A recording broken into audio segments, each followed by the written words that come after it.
Selamat datang di video pembelajaran mata kuliah data mining. Pada materi kali ini, kita akan membahas terkait data understanding.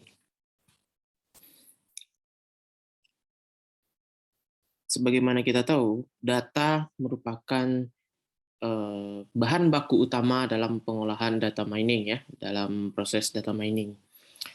Pada data yang baik, tentu kualitas proses ataupun output dari informasi bahkan knowledge yang dihasilkan dari data tersebut tentu tidak akan baik pula. Data dari masing-masing sumber belum tentu dapat langsung dipakai. Ada beberapa alasan yang melatar belakanginya ya, seperti maksud dan tujuan atau fungsi data itu sendiri yang berbeda-beda. Kemudian sumber data itu yang belum terintegrasi ya. Kemudian ada tingkat kekayaan richness yang berbeda-beda serta tingkat keandalan reliability yang berbeda-beda.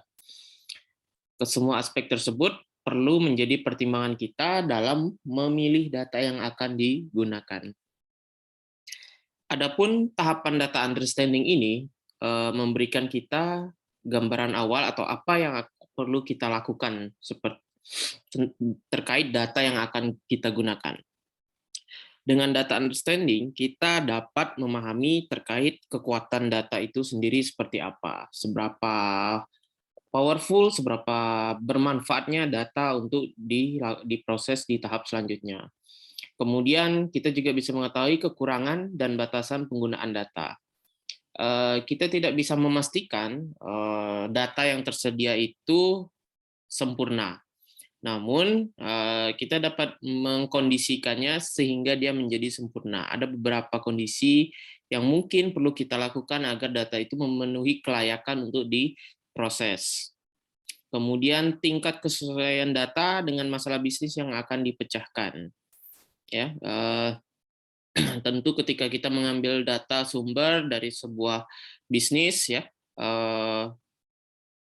banyak hal yang akan didapat gitu ya, banyak hal sumber data yang diperoleh. Namun kembali lagi di tahap business understanding kita sudah menentukan tujuan kita melakukan proses data mining untuk apa. Tidak semua tujuan ingin kita capai. Nah, data tersebut harus sesuai dengan tujuan yang ingin kita gapai atau kita reach. Kemudian terkait ketersediaan data. Nah, tahapan dalam data understanding sendiri ini ada dibagi menjadi 4, mulai dari tahap identifikasi, kemudian penentuan sumber data, assessment, dan terakhir identifikasi sumber data tambahan untuk perbaikan. Oke, secara umum biasanya kita bisa mendapatkan sumber-sumber data dari berbagai sumber ya, mulai dari internal maupun eksternal. Internal sendiri seperti database, pengolahan data umumnya seperti Excel, CSV, JSON, kemudian dari teks dokumen, bisa juga dari multimedia, audio, dan video. Namun tersedia juga external resource sebagai pendukung ya, open data repository. Jadi di luar sana beberapa website menyediakan bertindak sebagai penyedia data secara terbuka yang sudah diverifikasi. Kemudian ada public domain web page ya. Nah, jadi web page sendiri, website apapun sebenarnya bisa menjadi sumber data selama kita mampu mengolahnya. Oke, ini beberapa website disertai URL-nya ya untuk melihat atau mengambil beberapa data yang sudah valid ya. Jadi data-data ini dipublish dan sudah valid ya, kita bisa menggunakannya untuk berbagai macam kebutuhan. Oke, ketika kita ngomong tentang data, ada beberapa hal yang mesti kita pahami. Istilah dalam data itu sendiri, yang pertama butir data atau datum ya. Itu biasanya kalau di dalam Excel bentuknya sebuah sel gitu, sebuah sel yang memiliki nilai gitu ya. Nilainya bisa apa saja, bisa numerik, bisa string dan sebagainya. Kemudian ketika sel-sel tersebut apa namanya bergabung dengan sel-sel lainnya dalam satu baris, ya, itu yang dinamakan data. Kumpulan butir data yang membawa satu kesatuan makna. Ya, jadi kalau dalam tabel tuh biasanya dalam satu baris itu satu baris tabel ya, nah itu kan biasanya sebuah data, di dalamnya menyimpan sebuah data. Kemudian ada himpunan data. Himpunan data itulah yang dinamakan kumpulan baris. Kemudian terakhir ada yang namanya metadata. Metadata ini adalah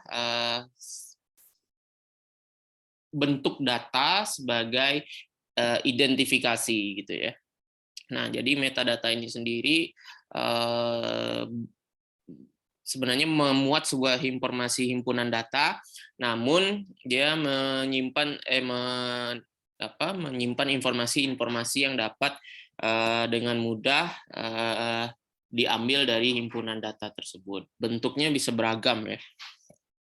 Nah, contoh misalnya kita punya butir data mahasiswa gitu ya. Jadi nama itu bisa dibilang butir data. Terus kita punya sebuah data NIM, nama, dan alamat. Nah, itu dinamakan data. Kemudian kita punya 10 data mahasiswa informatika, itu namanya himpunan data gitu ya. Jadi misalnya kalau metadata itu biasanya bentuknya misalnya NIM, nama, string gitu. Kemudian nomor telepon itu integer gitu. Nah, itu metadata, bagian yang menjelaskan identifikasi setiap datanya.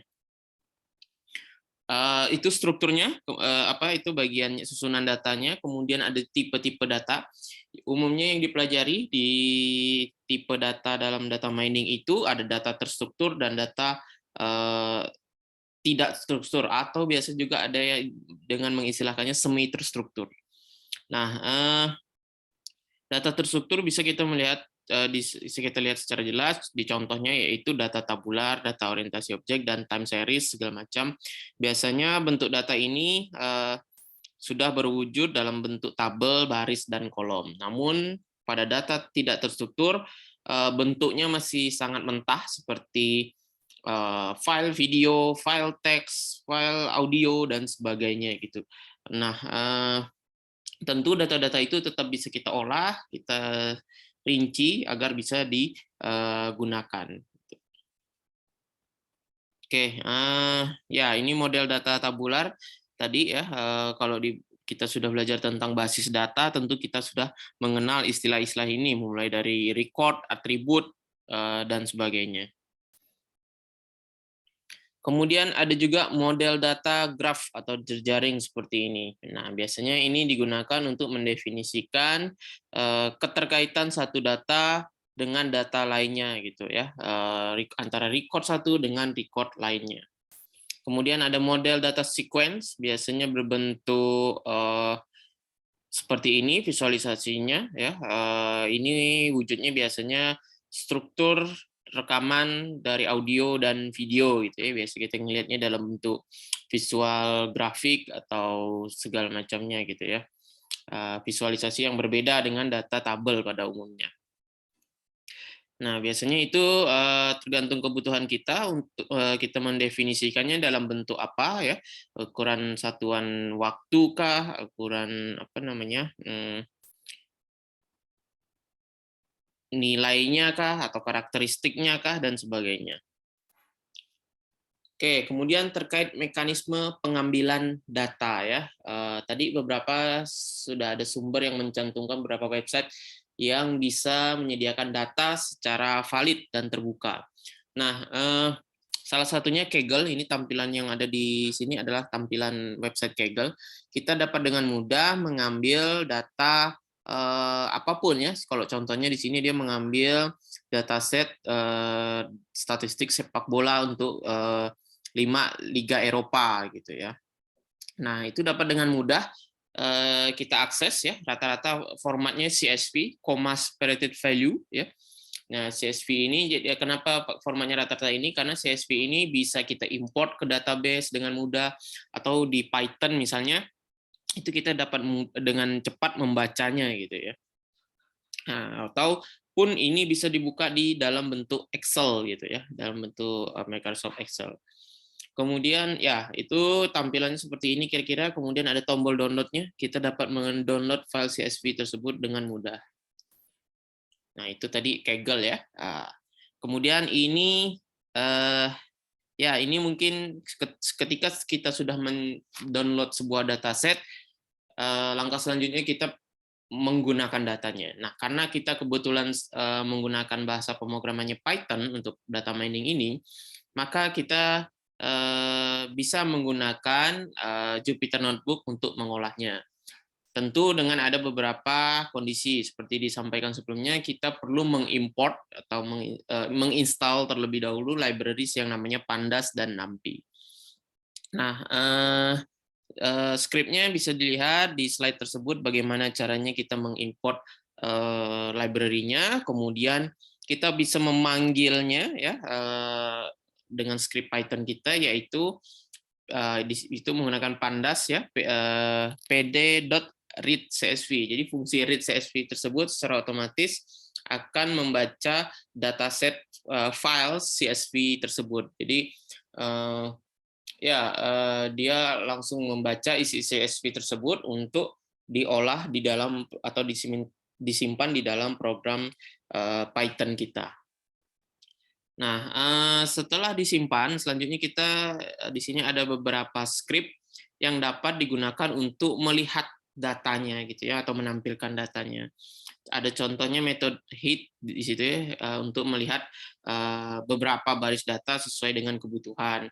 Kemudian ada tail ya di situ untuk melihat data yang berada di urutan terakhir gitu. Head dan tail, kepala dan ujung gitu. Jadi head itu data awal dan tail itu beberapa data terakhir. Nah, kemudian ada juga perintah dtypes ya. Artinya di situ kita ingin menampilkan semua atribut beserta tipe atributnya gitu atau tipe datanya gitu ya. Jadi bisa kelihatan di situ misalnya dia banyak tuh ya atribut atau kolomnya. Kemudian setiap kolom dia bisa menjelaskan ID itu integer, misalnya ya goals, time itu integer, kemudian player name itu object atau string. Kemudian ada nilai lainnya yaitu float ya, bilangan berkoma dan sebagainya. Ya, fungsi lainnya yang bisa kita gunakan adalah describe. Nah, dengan describe ini, dia akan menampilkan informasi yang lebih detail. Kalau tadi cuma tipe data, dengan describe dia akan menampilkan banyak informasi, mulai dari count, menghitung jumlah datanya, ya, banyak barisnya ada berapa, kemudian ada nilai rata-ratanya berapa, min, simpangan bakunya STD di situ ya. Kemudian ada juga nilai minimum dan nilai maksimum, median, nilai tengah dan sebagainya ya. Nah, jadi informasi ini bisa kita gunakan describe ini untuk melihat benar enggak data kita nih udah sesuai gitu ya. Terutama misalnya kita pengen mengetahui sebaran data kita, nilai minimum dan nilai maksimumnya seperti itu. Nah, describe sendiri bisa kita tambahkan parameter dalam kurung include all, yang artinya dia akan menambahkan informasi lain yang lebih lengkap seperti unique ya. Berarti unique ini maksudnya adalah ada berapa nilai unik di dalam sebuah kolom gitu ya. Nah, misalnya jadinya contohnya misalnya kita punya data 10 mahasiswa, kemudian ada kolom namanya jenis kelamin ya. Nah, jadi nilai unik untuk jenis kelamin itu cuma ada laki-laki dan perempuan, berarti nilainya 2 seperti itu. Kemudian ada nilai modus top yang sering muncul serta frekuensi modus atau frek di situ ya. Nah, itu kalau kita pengen melihat semua informasinya, namun bisa juga kita mau memanggil hanya nilai tertentu saja dalam tabel tersebut ya. Kita bisa menggunakan fungsi-fungsi statistik yang ada dalam Pandas. Ini beberapanya ya, mulai dari count, sum, min, median, min, max dan segala macam. Nah, ini biasanya diikuti dengan menyebutkan nama kolomnya gitu ya. Oke, ini beberapa fungsi statistik dalam Pandas ya, ataupun untuk memahami eh, karakteristik data atau data understanding yang kita punya atau kita sudah dapatkan. Silahkan kalian coba jalankan fungsi-fungsi ini di file Jupyter-nya ya. Kita lihat bagaimana tampilannya, apakah sudah sesuai atau tidak. Oke, mungkin itu yang dapat saya sampaikan. Lebih kurang mohon dimaafkan. Terima kasih.